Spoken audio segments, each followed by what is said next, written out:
After he's bolted down and covered,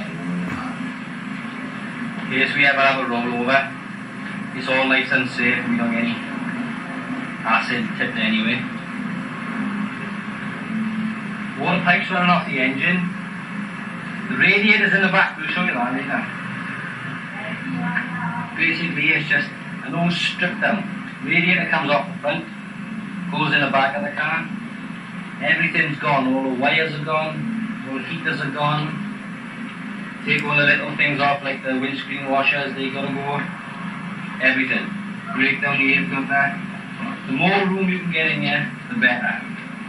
So everything that's not needed, bits of plastic, wires, lights, everything, all gone. Bonnet pins then, put in by that.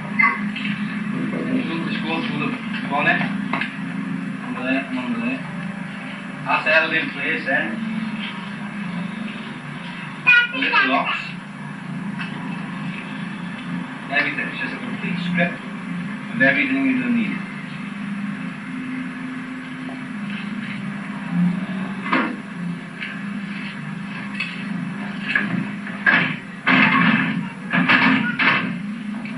Bonnet pins over the same.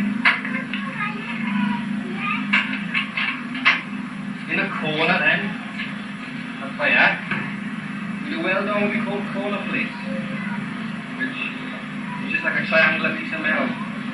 So if we do ever happen to have a crash, as there is quite a lot of new drivers turning up for this sport all the time, stops the bonnet coming back into the car because we can take the hinges off. We don't use the hinges. When I'm working in the pits, take the bonnet off and put it to one side, and then we got all the room to work on.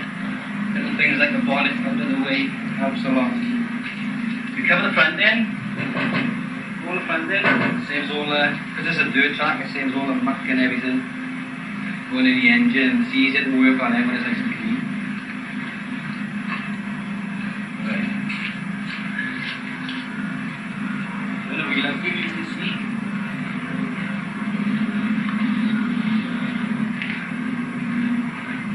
Right, because we do race on a dirt track, it's quite bumpy when it gets raining and it gets a bit damp and the car's been racing around it all day. So we can find a good hatch. First of all, we can cut all the wheel arches away on the front. Don't need it on the back, on the front. Same thing, if we do have a crash, saves it cutting out tyres, we can keep racing. Also by here, because the cradle with all the engine heading bolts onto, goes through the car, it's only held in place by rubbers and little small washers. So we did cut big plates, what we call cradle washers. And we did bolt them onto there, and then it stops the engine falling up and everything. Also, you can see on the top of the suspension arm there, we've got little rubbers, that's all, with the suspension. We cut it away because the same thing again. You cut the tyres, especially when the car starts to get tired and the wheels start leaning when you go to corners. Cut them off. The other main thing we need to do on the steering by here, we do weld pieces of angle iron on the steering arms, right there, and that stops them all bending.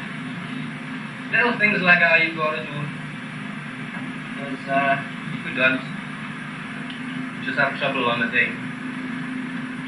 Anything to stop punches and keep the car going, that's what we do.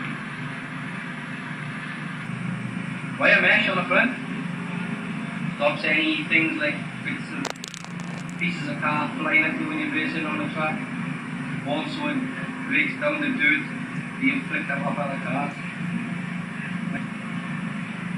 My number. Thing again, it's a complete strip down. All door panels, carpet, glass, all the roof interior, all the dashboard, anything that you don't need, strip it out. Also, the more weight you get off the car, the faster you make it go. Just by these little things. Like under the engine, like what I mentioned, like you've got a power steering on it, you just cut it all off. Cut it all off, throw it all away. Right, here's my switches, but yeah, this is what starts the car. That one is for the fan in the back, I'll show you later. I just put that on when the engine starts to get hot. This one here is wired straight to the battery, back to the coil which is fitted underneath the dashboard. And it runs into the electronic ignition. Then you branch it off and stick it to the starting motor.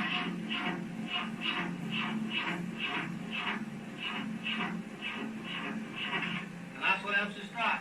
There you go. Just hit the coil and one starter switch. Fire extinguisher. Here's the pipes running from under the engine. And going under the seat, and they connect to the radiator as well. That is lag, that is, with anything really, cloth or blankets. Wrap it around with tape so it's all secure. All the idea of that is if a water pipe breaks, it stops you getting burnt. By the time it hisses and makes a noise with its bursting, you've got plenty of time to get out and also stop the engine, stop it overheating.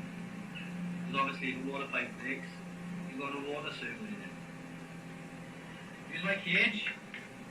We do run a square cage, which goes from pillar to pillar across the front. One end comes down the side this side, same on the other side. And here. We also run an oil pressure clock, which is needed on a V6, needed on any engine really, especially these. If you've got anything wrong with the engine at all, the oil pressure gauge will drop. The needle goes up when you start the car, but it drops down, and then you know there's something wrong. You switch your engine off quick, get it back to fit, find out what's the matter with it, sort it out, and then get it back up for the next one. That can save your engine blowing up like that. Going back to the cage at the sides. If you look in the back there then, got one running behind the both seats. Yeah. And then we've got two uprights there which are bolted through the floor and through the roof. This one behind my seat, same over there, bolted through the floor, acro props we use. People that use roll cages, we show the roll cage, if you do have a rollover, they do protect you, but they're no good then because they bend. But these are like big scaffolding tubes. And these take a lot of damage, you see. But yeah then, this is my petrol tank. I'll show you something about that now.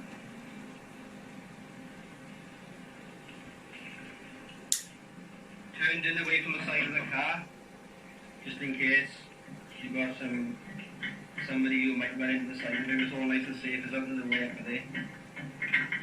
Also, welded a little bit of a metal on the bottom of this, and that gives you your dipstick. If you look at that, you can tell how much fuel's left in it. Top it up there if you need to. I normally do one race on it. That holds about 3 gallons, that is.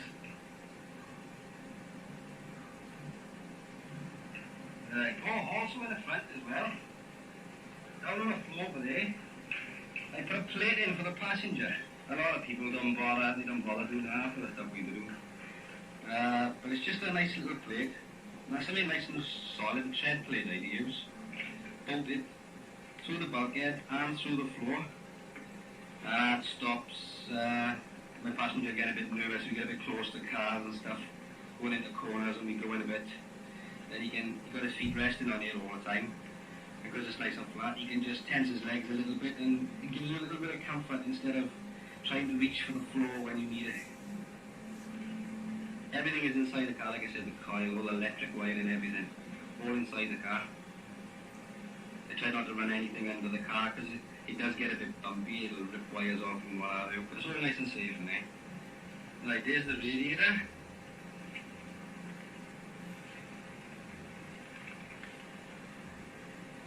A lot of people use steam tanks, what we call it. It's like a big gas ball which they bolt to the floor and bolt up to the passenger shelf and have it sticking up on top of the car. But I like to use the radiators. I find it keeps the circulation better. Also, when it starts getting a bit hot, like in the middle of a race and every race after, the other switch that I showed you earlier on, you just flick that on and then the fan comes on it.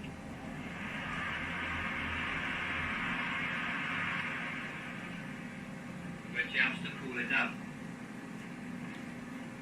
You get a lot of cooling anyway as you race in, because there's no windows or nothing in there. The air comes straight through the car because it's nice and high. Goes through the radiator. Of course you've got a fan going as well, so it keeps the engine nice and cool. But that's a Granada radiator. Best, bigger the better, really. Jag radiator is best, but then you'll be lucky enough to have one. But this does the job. All my wiring then is all connected on little switches. So when it comes to the day when the car's had enough and it can't race anymore for some reason or other, I can just unlock everything, take everything out as you more or less see it, put it back into the next car.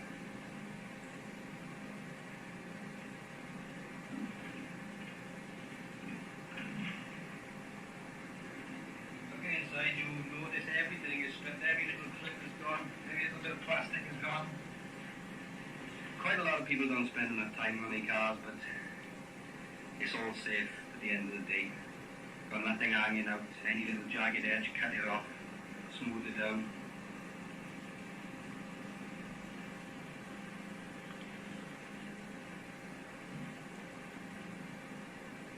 Another thing for safety we do as well, look at the side of the car here. We do weld a plate on the front from the wing to the door. We do also weld, same on the other side as well. Door to the sill, there's another plate running over there.